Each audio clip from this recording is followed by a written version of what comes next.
Well, now, in the final minutes of our final programme, we thought that we'd take a look back over some of the highs and the lows of the last 2 years of Morning Edition.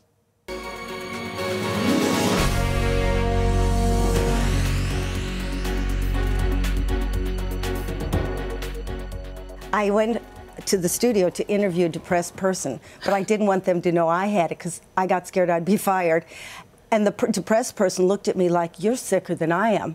But of course the camera crew can't tell that the sweat's running down my face and my eyes are dead.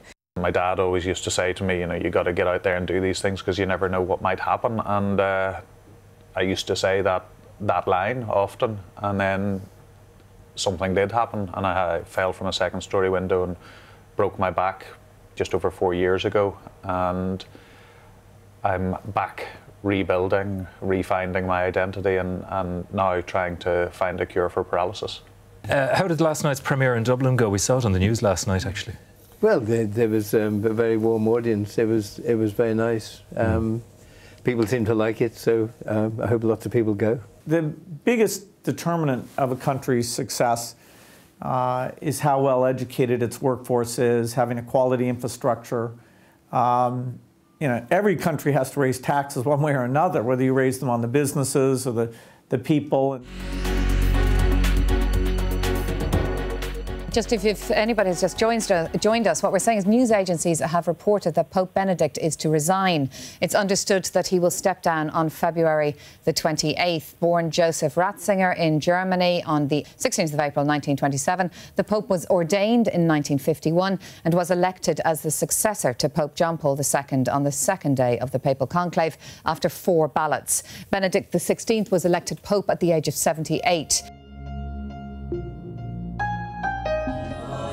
Fellow South Africans, our beloved Nelson Rolihlahla Mandela, the founding president of our democratic nation, has departed. I think we have some footage here of what was happening this morning there.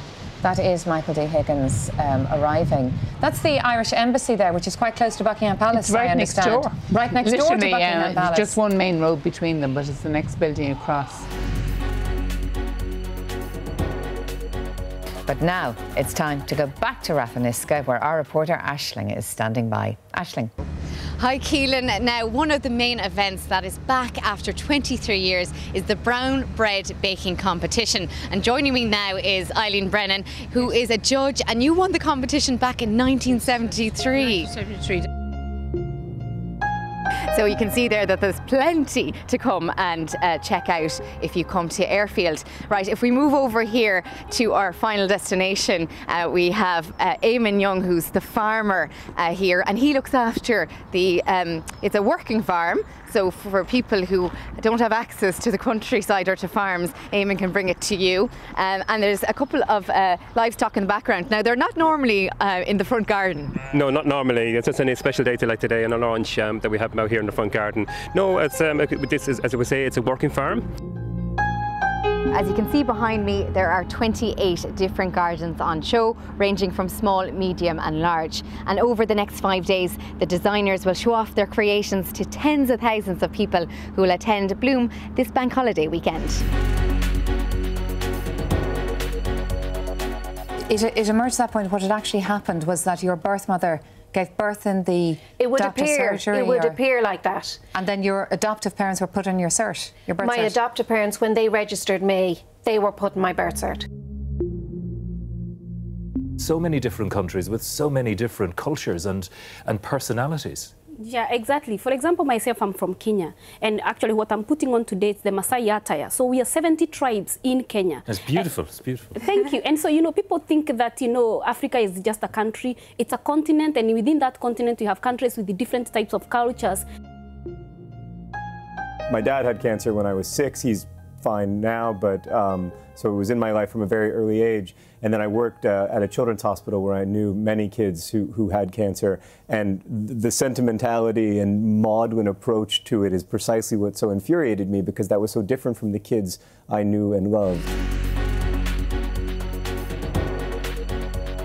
Well, Well, our GAA correspondent Marty Morrissey is at the Kerry Team Hotel this morning in Dublin. Marty. Good morning, Jackie, and welcome to the Ballsbridge Hotel. It's the morning after the night before, and Kerry people in a very, very happy place, as you can imagine. Your own paper, I think, had some slight criticism. Yeah, some people question whether Michael D. Higgins, the president, had used all his faculties to make it the best speech as possible. For more on this, we're joined now by Sean Whelan, our economics correspondent. Sean, how much are they out by and how did it happen? Well, it's 100 million is the discrepancy that's in there. 35-year mortgages are making a comeback. Is this a good or a bad thing? Yeah, it's a story by Charlie Weston on the cover of the Indo, and it's basically intonating that 35-year mortgages are driving a bubble. It's a deeply worrying symptom. OK, boys, take it away. Book number 1, Harry Potter and the Philosopher's Stone. Start the book. Once upon a time, there's a boy called Harry Potter. Hi, I'm Harry Potter. He was 11. Hi, I'm Harry Potter. He lived under the stairs. I live under the stairs. Now, it turned out that he was a wizard. Whoa. So they gave him a wand and an owl called Hedwig. Twit-twoo! Well, just some of the highlights of Morning Edition there. We have really enjoyed being with you for the last 2 years. Well, Thank Keelan, you for watching. Thank you for being with us. Quite over yet. I brought you from the bright lights of the studio in here to the gallery where with this great team of people we've been putting together Morning Edition for the last 2 years. Every morning from early in the day we've gathered and we put the show together. This is Ronan here, who's looked after the newspaper reviews and getting the newspaper reviewers in every day, and that's a lot of hard work. Ronan, thank you. Thank you. And the only other person left to thank really is Keelan Shanley, and across the corridor here is the studio where we've been putting out the programme, as I say, for the last 2 years. Anthony, you didn't tell me anything about any of this. And Keelan, we're not letting you go out alone. Oh. It's been 2 years. You've been absolutely fantastic. You've done a great job.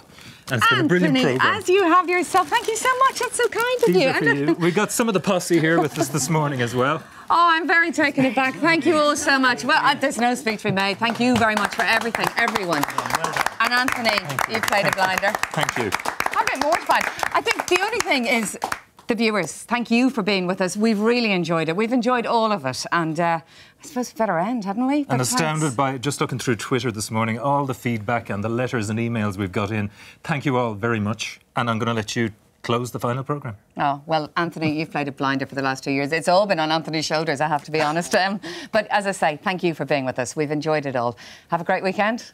Bye-bye. Bye-bye. Bye-bye.